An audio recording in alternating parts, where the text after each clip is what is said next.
Hello and welcome to another entry into Jessop's journal. The thing that's interesting about being a storyteller is that a lot of the time you don't really hear stuff, but every once in a while something special happens.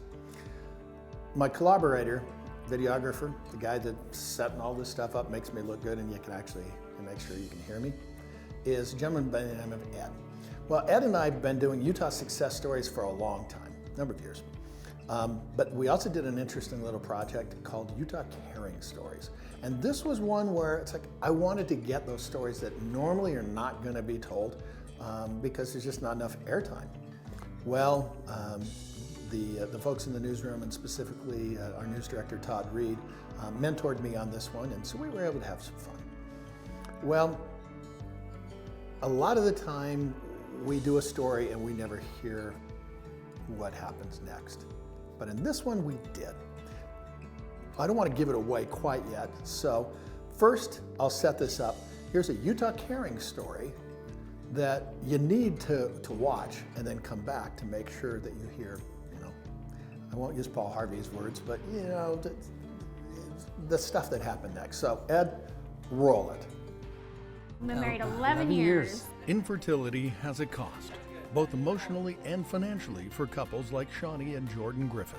I don't think a lot of people understand. They give you ranges, but usually $30,000 to $60,000 for an adoption. After having what they called their miracle baby, Carter, they chose to adopt.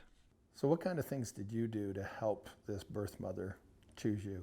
Jackson's birth mom, when she was choosing a family, she had actually already chosen one before us. And she had the feeling to go back and look through the books and look and see if there was any other families that maybe she didn't really pay attention to. And she came upon us again and thought, boy, that actually is the family that Jackson needs to go to. What was it like to meet your new son for the first time? The minute that nurse put him in my arms, I knew without a doubt that he was always meant to be my little boy. What would you say to a birth mother that is thinking of placing a child? I can only think of how courageous that could be. To give that child to a family that can't have children, and to give them a gift like that is one of the greatest things that you could ever give somebody. What would you say to someone that is thinking of adopting? It takes a lot of patience and faith and hope. What gives you hope? How do you not have hope when we wake up and see both our boys, who are both miracles, and see their faces and get to be their mom and dad every day? How do you not continue to have hope when we weren't sure if we'd ever have any kids, and we have those two amazing boys? That gives me all the hope in the world right there. Absolutely. I hope you enjoyed that Utah Caring story. So now here is the rest of what happens. So with adoption, and for that matter fertility, there's a lot of physical cost, there's a lot of emotional cost. The thing that gets intriguing is that when you do a story, there's so much that's cut out, all those edits and everything, but you've got a certain period of time. Well, here's what's interesting. I talked with the family, and it had been an open adoption, and they were there at the birth the whole bit, but they lost track of the birth mom and hadn't heard from her for quite a long time, and we're a little concerned about her. And here's the kid, he's about 1.5 years old, I think it was. And so the thing that is kind of cool about stories is they definitely have power. And what you don't understand in today's world is it's not just people here in Utah watching ABC4, because we posted that Utah Caring online. And this is one of those things in my career that I will always remember, and yeah, I wrote it down in one of my journals. I got a voicemail. I came to the office, and my phone's doing the blinking thing. Okay, I got a voicemail. It happens a lot. And I listened to this voicemail, and she says, there's a woman on the other line, and Mr. Jessop, I'm so-and-so. I saw your story on the family with the little boy and the adoption. Well, I'm the birth mother. Whoa.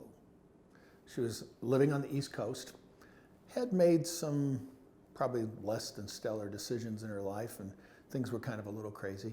But she follows and continues and says, I really want to get in contact with the family again.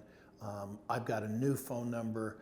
I've been out of contact for quite a long time. Could you please pass that information along? Wow. So I went to the family and gave them that phone number.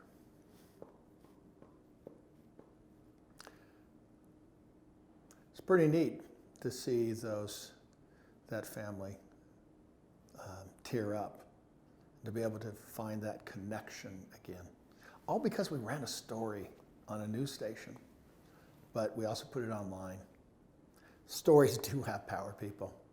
Remember to write things down. Remember to pass along those stories, because if you don't, they get lost. And I was raised, always remember where you come from.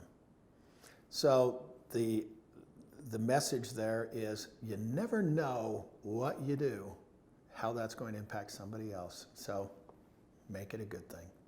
The thing that keeps my stories going on, quite bluntly, is the fact that I have underwriters. They're businesses that in these tough times need some help as well. And so I'm going to give you some, I guess you'd call it personal endorsements. First off, Rustico. They're the guys that make my journals. I mean, it's Jessop's journal. You know, I got to have a journal, and these guys do a stellar job. The other thing is Five Wise Vodka. I was over there the other day bottling, helping them, because they're not making vodka right now. What are they doing? They're making hand sanitizer, okay? This stuff is like right now liquid gold. They'll help you out. The other thing I look at is you always need to have something good and green in your life. And my friends at Liquid Dirt are the guys to go to. They make a phenomenal fertilizing product, but the other thing is they make these awesome looking planters, including these little circular string gardens. Highly recommend them. They're right across the street from the West Jordan Airport. And then lastly, and I know I said this in another episode, but I'm going to say it again. If you're stuck at home, working from home, resist the temptation to stay in your pajamas.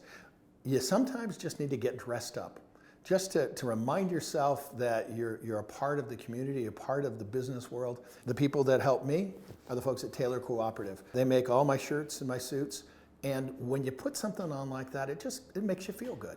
And of course, I'm the guy that does all the stories with the hats. I've been wearing hats for a long time. JW Custom Hats, they're the guys to do that. In closing, stories have power. They help us understand each other. With another entry into Jessop's journal, I'm Doug Jessop, ABC4 News.